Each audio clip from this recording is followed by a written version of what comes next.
Umaarangkada na ang pagtulong ng Alagang Kapatid Foundation sa mga sinalantahan ng Bagyong Christine. Narito ang report ni Cheryl Cosin.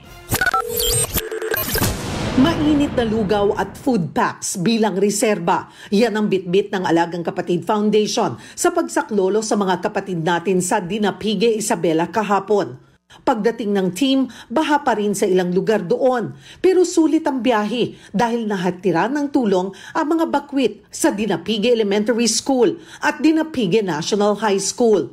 Nag-uumapaw naman ang pasasalamat ng lokal na pamahalaan ng Batanes sa tulong nating mga gamot, food packs, damit, kumot at iba pang essential supplies na pinagtulungan ng MVP Group sa pangunguna ng Alagang Kapatid Foundation. May kasama ding 2 solar power stations bilang reserbang pagkukunan ng kuryente.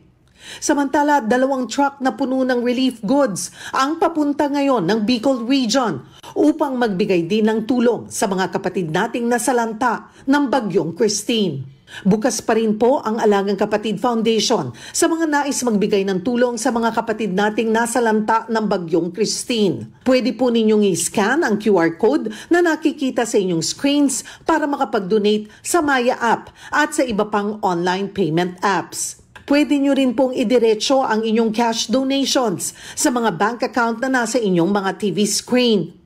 Maaari ring i-drop off ang in-kind donations sa mga opisina ng TV5 sa Reliance Corner Sheridan sa Mandaluyong City o sa Novaliches sa Quezon City.